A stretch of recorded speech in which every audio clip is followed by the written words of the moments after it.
Սիրելի հայրենակիցներ, քննարկում ենք Հայաստանի Հանրապետության գլխավոր դատախազության 2025 թվականի հաղորդությունը եւ ես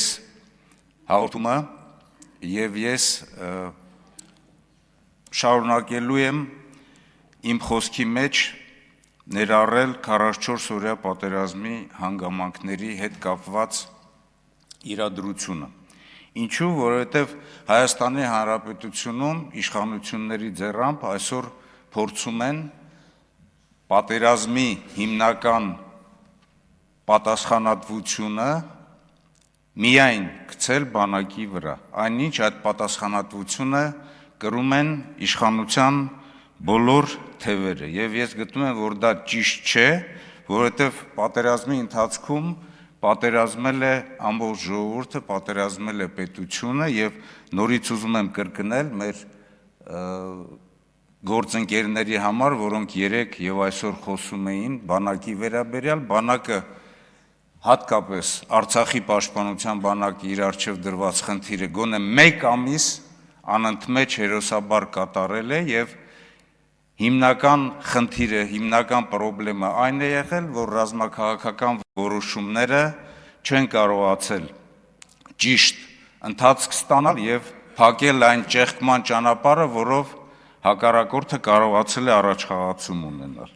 Արժանահավատ չենք համարում նաեւ քննիչ հանձնաժողովի գործունեությունը, ինչու՞, որովհետեւ քննիչ հանձնաժողովը իր կազմով միայն քաղաքացիական պայմանագիր կուսակցության եւ նաեւ իր փոքր կազմով չէր կարող այսքան շատ կարճ ժամանակահատվածում քննել այնպիսի մի կարևոր խոշոր իրադարձություն, ինչպիսին 44 օրյա պատերազմի հանգամանքներն էին։ Եվ բացի իրենց պարտականությունները կատարելուց, իրենք չէին կարող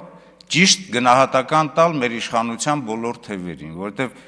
քննիչ հանձնաժողովը պետք է գնահատական տա բոլորին, ովքեր որ պատասխանատվություն են կրում պատերազմի ժամանակ։ Եվ պարոն Քոչարյանին ես կհորդորեի փոխանակ մարտի 1-ի մասին խոսելու, որովհետև մարտի 1-ի մասին ինքը խոսեց 3, դրա գնահատականը վաղուց տրված է, զբաղվեր քննիչ հանձնաժողովի գործունեությամբ,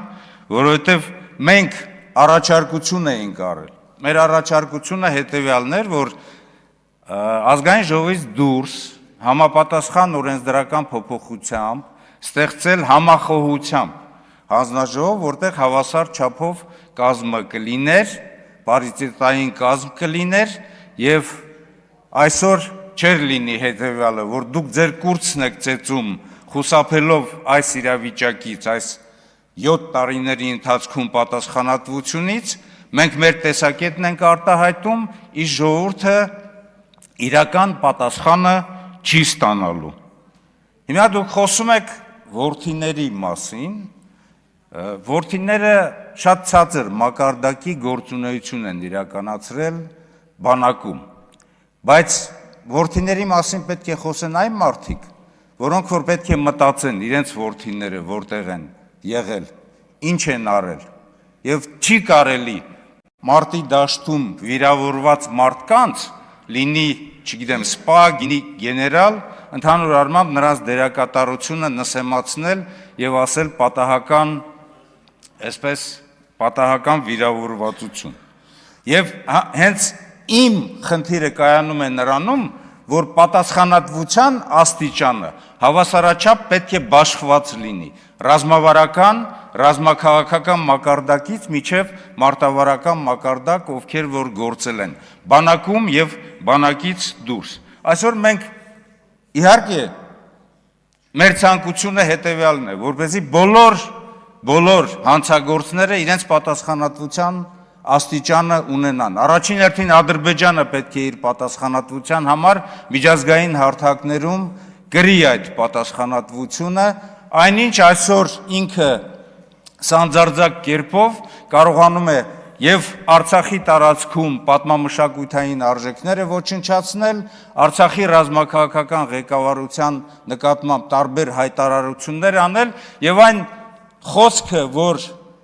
ադրբեջանցիները պետք է հետ վերադառնան, առաջին հերթին Ալիևի խոսքն է, օրու մեջ ինքը տարբեր խոսույթում ինքը ասում է Արևմտյան Ադրբեջան, ինքը նկատի ունի Հայաստանի Հանրապետության որոշ տարածքը։ Պատասխանատվություն պետք է կրեն տիկին դատախազ։ Այն դիվանագետները, ովքեր որ ստացել են 2019 թվականի առաջարկությունը, ովքեր որ տապալել են բանակցային գործընթացը, ովքեր որ լռում են այն իրարամերժ խոսքից, գործերից, ոչ թե մեկ հայտարարության մասին է խոսքը, այլ իրարամերժ խոսքեր, գործեր, եւ 2019 թվականի փողզիջումային տարբերակի այսպես ծալել դնել տակը եւ այնուհետեւ պարզ այսպես ասած ձեռ առնել ոչ դիվանագիտական կորպուսին, որ մենք այդ փաստաթղթերը գտնում ենք տարբեր սառնարանների, չգիտեմ, տարբեր պահարանների տակ։ Եվ եթե մեկ գոնե դիվանագետ, պարոն Քոչարյան, պատասխանատվություն կրի, եթե քննիչ հանձնաժողովում դուք համապատասխան եզրակացություն կազմեք եւ դա ներկայացրեք հանրությանը, ես չեմ ընթերցել, որովհետեւ այդ գաղտնիության թույլտվությունը չունեմ, ապա այդ դիվանագետը կասեր նաև թե ով է տապալել եւ ով է ստիպել, որպեսզի այդ փաստաթուղթը 2019 թվականի ծալեն եւ դնեն իրենց տակը։ Պատասխանատվություն պետք է կրեն պետական կառավարման այն մարդիկ, ովքեր որ բանակին թիկունք չեն կանգնել, բանակի մոբիլիզացիան չեն իրականացրել եւ չեն կարողացել ճիշտ քաղաքական գնահատական տան եւ որոշեն հակառակորդի գլխավոր հարվածի ուղղությունը, որտեղով որ Ադրբեջանը եկել հասել է միջև մեր սարերը։ Պատասխանատվություն պետք է կրեն տարածքային կառավարման, չգիտեմ, ովքեր որ պատասխանատու են ժողովրդին մոբիլիզացնեն։ Ինչու է Ադրբեջանը ավելի շուտ հասել մեր սահմաններ, քան թե մենք պետք է բարձրանայինք մեր ռազմավարական բարձունքները։ Պատասխանատվություն պետք է կրեն բանակից բացի ուժային այն կառույցները, ովքեր որ մարտի դաշտում են եղել։ Ես հարց եմ տալիս, պարզ, ասում եմ բանակից բացի, գոնե մեկ կամ մի քանիս, գոնե տոկոսային առումով, կան քրեական գործեր, ովքեր որ պատասխանատվություն են կրում պատերազմի համար։ Ոստիկանական այն ստորաբաժանումները, որոնք որ պատերազմի դաշտում զգալի մասով հետնահանջ են ունեցել եւ չեն կարողացել կարգ ու կանոն հաստատել պատերազմի դաշտում, բայց 2022 թվականին գիտեք ինչ է եղել։ Առաջի գեներալները մարտական գործողություններից հետո, պատերազմից հետո 3 գեներալ եւ բանակից եւ նաեւ ուժային կառույցներից գեներալ-մայորներ են ստացել։ Պատասխանատվություն ընդ որում նաև ռազմական ոստիկանության պետը, որը որ մարտի դաշտում կարգ ու կանոն հաստատելու, օրինականություն պահպանելու համար անմիջական պատասխանատվություն պետք է կրի։ Եվ իհարկե պատասխանատվություն պետք է կրեն այն մարդիկ, ովքեր որ տեսնելով այդ ամբողջ նահանջը խրախուսել են ամբողջ նահանջի ճանապարհը։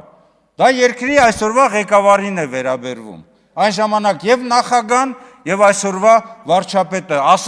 ինքը ասում է հետեւյալը. դե ինչ ներկայացրել են, ես էլ դա ներկայացրել եմ նախագահային խրախուսման համար։ Գեներալական կոչումներ, հերոսներ, ինչ է դու քո պարտականությունները չգիտես, չես հասկանում, որ զինվորականը, որ պետական այրը ինչ պարտականություններ ունի եւ ինչպիսի խնդիր է ինքը կատարում։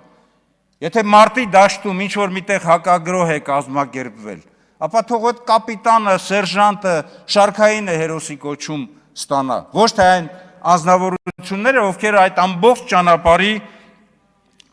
ճանապարհի պատասխանատուն են եղել։ Եվ իհարկե ժողովուրդն էլ է պահանջում։ Այսօր դուք ձեր գործունեությունը շատ հոյակապ կերպով եք ներկայացնում, բայց ինչ ուզում եք ասեք, թռնեք վերև, իջնեք ցած, հարգելի հայրենակիցներ, այսօրվա այս ողբերգական վիճակի Արցախի անկման համար պատասխանատու է այսօրվա իշխանությունը, որը որ փորձում է նորից մեղքը պատերազմի գցել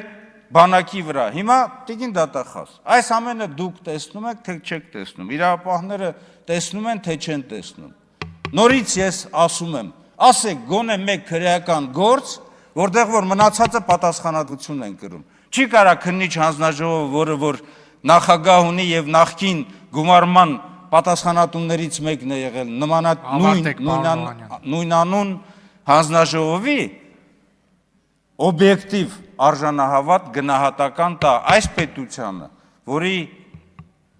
գլխում կանգնած է մի անձնավորություն, որի ենթականներն են իրենք հանդիսանում։ Քաղաքացիական պայմանագիր խմբակցության